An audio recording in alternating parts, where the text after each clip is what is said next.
this team lacks playmakers, and Gabriel is not a phenomenal receiver. Nope. But Chicago knows how to use him in a way to get him open. You're trying to sit there. And Tariq Cohen is badass. Tariq Cohen's badass. And you told fantasy people to temper their expectations. I did. But you are literally going to sit in that very chair. That heated chair. Is this heated? No. Oh. It's just that warm in here. You're going to sit in that chair and tell me that Matt Nagy, an offensive-minded head coach, knows how to get a playmaker or a slot receiver out in space? Shut your pie hole.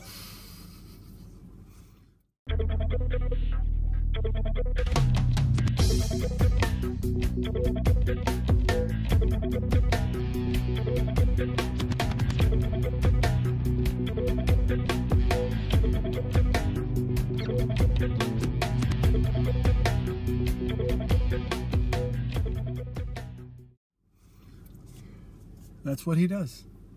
I could just see him with the play call sheet in front of his face the whole time. Calling into Trubisky. Yep. Let's just go, kid. We're going to go twins right zoom. 85 Z out. Make sure to watch the mic back on your right side. Yeah, but they didn't have to worry about the Bills' pass rush, so they could run 4 wide all day. Oh, yeah. They Oh, didn't yes. care. Yes, they did. They And he was able to manipulate the pocket a little bit. He got outside the pocket, fumbled once, went right back to them, because that's really what happens sometimes. Not to be a negative Nancy, but how many fumbles are we going to cause this year that don't go back to the that we Bills? don't get? It's a lot. It's a lot. I know, it's ridiculous. Bills are forcing a lot of fumbles. They are. Just one of those years, man. Like when the Bills were winning games, it's because we were winning the turnover battle. You're putting the ball on the turf, the defense is doing its job. They make mediocre offenses look good. Hence the Minnesota game. You got the ball in their territory more often than not, and then you put it into. You let your defense hunt the rest of the game. Yep. So it's one of those things. That is the blueprint I think they have going into most games. Can we get up on this team and let our defense work? Or does our defense have to play from behind all the time? And unfortunately, I mean, we talked about it on the defensive episode. I'm talking about the Colts game. It's so You have Nathan Peterman, who has been in camp since day one, learning Daboll's offense from day one. Yet, as poor as Peterman plays, it's not Daboll's fault. How? Yeah. He's the guy who knows the most about this offense than anybody. Excuse. Like, I'm willing to understand and kind of, bypass my opinions on Daboll when you're starting Derek Anderson because he's been there for a couple weeks. I'm willing to bend. I'll give that, right? But today's game, there's no excuse. There's no excuse. He's been in the booth. He's been in the booth when Peterman was on the sidelines. Peterman doesn't play well. He's on the sidelines when Peterman's playing. Peterman doesn't play well. So is it Peterman? I'm already relegated to the fact that Peterman is not an NFL caliber quarterback. I understand that. Okay, his arm strength isn't there. Understand that. Your wide receivers are not getting separation. He had all day to throw. There was times they do get separation. I'm not saying that they never do. I'm saying there's times where they don't get separation on timing routes.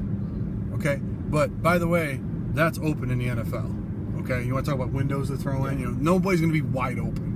Yeah. You have a wide receiver in Kelvin Benjamin who's never really going to get separation. He uses his body for leverage and shields off defenders. You have Zay Jones who has to get off the line in the slot because if you jam him, he's done. Yeah. You got a guy who's been there for how many days now? Terrell Pryor? Yeah. I can ball, bro. But the thing, and you got Clay who's been there he's been a ghost the entire freaking year. But you have Peterman who knows the offense in and out, you think by now, even if he doesn't perform. So with all of those things that are going on, all those things that I just broke down for you on the offense, you as a coordinator have to know, how do I get these guys to utilize their strengths in this game for us to be successful, us to control the ball, okay? We have to get Shady out in space. You get Shady out in space, he looks slow. Doesn't look good. We got to run Ivory between the tackles. Ivory only runs really well between the tackles when the Bills are losing by a sizable margin because they're already backing off. But he does run hard. And he's been one of the lone bright spots on this offense. Yeah, it's been. Okay? Now you have Kelvin Benjamin, you have Zay Jones. Okay. One guy who's not going to beat anybody with his speed, another guy who can't get off the line. So what do you do? And a guy who's been there for 7 days. Yeah. What do you do with those guys? You turn it into the Ray McLeod show. Why not?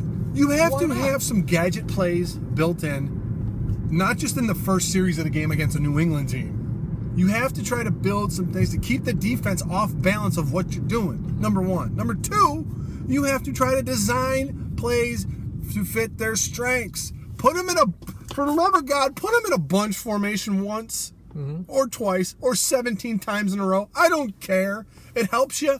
With the guy coming off the edge, he has to go for a longer space. That way you can have a running back help on the opposite side. It takes them longer to go over on this side. Running backs chipping on this side. Or if they bring a blitz up the middle, you cut the left tackle loose to take care of the edge rusher. You have the running back come up the middle, so it can give you guys some time. The bunch formation, even if they're playing man, they got to figure out where they're going.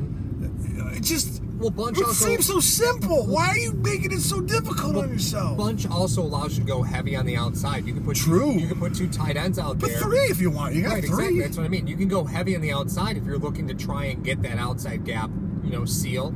You can do that. You can use even that when they see you go heavy. They're like, oh, they're going to stack, and they go and stack that side, thinking that you're going to try and get the ball out in space behind those 3 monsters out there, and you use it as a misdirection. There's a lot you can do, and it just none of it is happening. None of it is happening. And you had a quarterback starting today. Who was your starting quarterback this season? He was your starter. Yeah, that's what it was. And the offense is as bland as the defense. It is. It's as basic and bland. You just have as better playmakers. Yeah. On the defense, they can overcompensate for certain things. On this offense, you can't overcompensate for anything. Nope. If I were Brian Dable and I was going to call plays for Nathan Peterman, the field's 53.5 yards wide. Okay? It would be 45 yards wide if I was coaching Nathan Peterman. Take the sidelines right out. No, you're not. No, I'm not. Don't even call a play over there.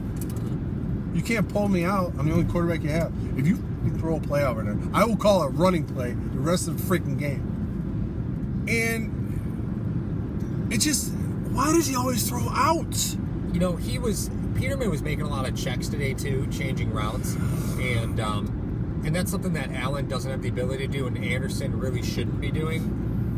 But Peterman feels like he has that control of the offense where he can do that.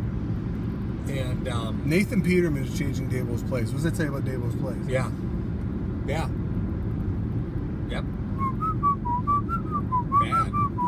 Bad. But failed to stretch the field at all.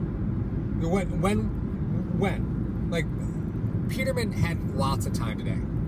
He did get sacked a few times, right? When they started really blitzing and bringing a lot of pressure, but the truth is he had plenty of time today. Oh, remember early in the game when he got hit in the head and they didn't call it? Yep, they didn't call that. Really? We're not going to call that? Well, I'm just saying, there were times where he had plenty of time to throw. Plenty of cap.com. Plenty. Throw back bringing it from the archives. Yeah. But there's just, he had plenty of time, and he knew he wasn't going to fit the ball in downfield. They didn't even try to throw the ball downfield. No. Didn't even try. That's what I don't get. If you know he doesn't have the arm strength to throw it downfield, why are you having him throw 15-yard outs? Well, do you think he's managing in the back of his head the media scrutiny in the press conference afterwards? Once those 2 picks happen. I know they made a comment about that. I think it's a fair point, though. Well, why would you run for it on a Hail Mary play? I'll get there. You're not Mike Vick, dude. No. I don't know what that was for. I really don't know. I don't know what he was thinking. He bet his buddies that he could outrush Shady or something. I don't know. He did. He did, though. He won that bet. Terrell Pryor with an assist on the interception and negative rushing yards is still more effective than Reggie Bush was as a Buffalo Bill. Do you know why we're in the situation that we're in? Here's why. The quarterback situation that we're in is valued at a 5th-round pick. That's how much our pain and suffering as Bills fans. It's a 5th-round pick. Was relegated to cost. Was a 5th round pick. So you're saying that you're going to sit there and tell me that A.J. McCarron would not have been this bad. Right. And even if he wasn't a quarterback who's been in your system for 12, 14 days before having to start. That's a big point. You know, so even if he was this bad, at least he was in the system, and you'd know it was Dable. With Derek Anderson, Dable got a 2-game pass. He did. You know, so you'd know what the problem is. It would be locked, set in stone. You would know what the problem is. Is that how he keeps getting a job? He never has a quarterback start 16 games? I don't know, man. 5th time's a charm. You've played 9 games this year and have not scored 100 points offensively. You're saying that the offensive coordinator doesn't get any blame for that? No, he gets all the blame. You're out of your mind. All the blame as far as I'm concerned. And for those of you that didn't watch the post game, first of all, watch it. No, I'm just kidding. No, I said, you know, I come from the trade of being a teacher. I'm a teacher. If I consistently went to the assistant principal and the principal and said, listen, I know I've had like 90% of my class fail. It's not my fault. Mm-hmm. I can't, they're not doing what I tell them to do. Mm-hmm. They're not executing. Yeah, I know I'm ranked dead last among teachers. Not just this year, but almost in the history of this school. I know I'm ranked dead last. But it's not my fault. I just want to let you know that that's on you. That's not on me. And that would be like the principal making excuses for me. Mm-hmm. I don't know. I'd have to watch the observation. It's just a joke. It's a joke. It's a joke. And, you know, you gotta show some creativity, man. No, but he doesn't even know the strengths and weaknesses of his own players. No. You're sending Kelvin Benjamin deep. Yeah, stop. Stop it. Put Kelvin in the slot. Ooh, Put Kelvin he in is the a slot. tight end, according to Booger McFarland. He's a big boy. He's a big boy. I can't believe what he said on Monday night. That's ridiculous. What? Booger McFarland? No. Dude on that crane. Yeah. He said he was a Popeye's biscuit away from being a tight end. Really, dude? Really? Booger! Come on, man. I know it's cold down here on the sideline, but you gotta keep your head about you, bruh. That's funny. That's weird. Funny. It's okay. Okay, so if we are assigned the task of saying what to look forward to in this offense over the next 7 games, what is it? Do not go 7-0 and mess up your draft stats. No. I think if you're looking at the positives here, you're going to see Teller play guard. They're going to move on from DeCoste, Gotcha. right? Because there's no reason to keep DeCoste. You've drafted Teller. You're going to see what that is, right? You're going to see, you're going to see what McDermott does at right tackle. Although he's looked terrible when he did play, but you're going to see what McDermott can do at right tackle because again, he's on your team right now. You know, Who's the guy to play there today? Mills. I thought Mills played. No, he right? got hurt. Wasn't bad. I don't remember. Wasn't hateful. Wasn't hateful. White time. I think you start moving Ray McLeod into the slot, try and start generating some opportunities for him. You have to look at, if this offense is being smart, you start looking at ways to get your young players the ball in their hands to Quickly. get them work. Yeah, to get them work. That's what you're doing. That's what you're doing. But when you're in a situation like the Bills are in, dude, like think about it. And I sent out this tweet, and I wholeheartedly believe this.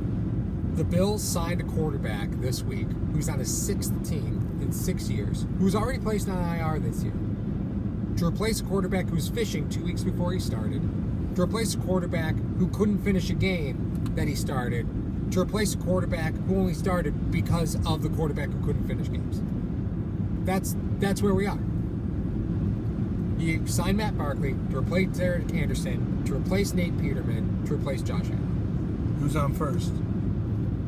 That's what that sounded like. That's exactly what it That's sounds hilarious, though. Like, that's... But that's a QB situation that you're in. I'm the guy And it was behind the round guy. pick. Behind the guy. Exactly. But Barkley, of all people? Yeah, I don't get the Barkley signing. I don't get it. I said there's only one USC quarterback I would want. And he'd have to come out of retirement. Carson Palmer? Carson Palmer. Yeah, all right. No, not Matt Leinart. Come on, man. Yeah, we already tried that once. Yeah. No, He already got a Bills uniform. the plane didn't even turn off when he came in. What was that? Him and Jordan Palmer? Oh my We God. did sign Palmer. It was Jordan. Was he there with Vince Young too? The same time? No. It was Jordan Palmer and Matt Leinart started the final game of that season, that final preseason game. I'm pretty sure it was Jordan Palmer and Why does Matt this team Leinart. do this? Oh. Why? It's not like they gotta try. It's like the curse of the fourth preseason game. If you're the quarterback playing the fourth preseason game, dude, just pack your stuff after the game's over. Pack it. Just throw the opposite hand the whole day. Who cares? It's ridiculous. So if you're looking at bright spots for the offense, what are you looking for the rest of the season? I like the blue on blue uniform. Outside of the cosmetics. Oh, sorry. Never mind then. Bright spots. I look for some of the things that we talked about at the post game, in the fact that if you sit Allen, then that sends a message to me that, listen, this is not the crew you're going to be with next year. We're going to get some more parts, different parts. If you play Allen, then he has to get used to the line and the receivers and the playmakers that he has. That's what that tells me about both of those. So as far as bright spots go, I think a bright spot would be to see Shady break away from line of scrimmage and actually run away from somebody, not just make those little 4 or 5 yard cuts, because he hasn't run it away from anybody all year. No. And even on some plays where it looks like he actually broke through the line, he's not running away from anybody. No.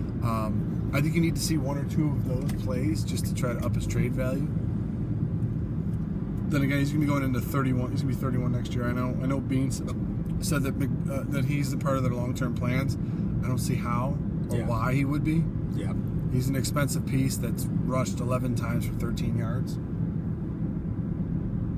Yeah, but that one thing that's going to be the number one telling thing for me is that Josh Allen, if they tell him to pack his bags and stay at home for the rest of the season, I know that this offense is going to look completely different, and it gives me a little bit more hope going forward. So you think Josh Allen not playing is the best thing for the Bills offense? I think that's the best thing for the Bills offense right now. If these aren't the parts that he's going to be playing with next year, why get him used to them? Yeah. I think that's a valid point. I think that's a very valid point.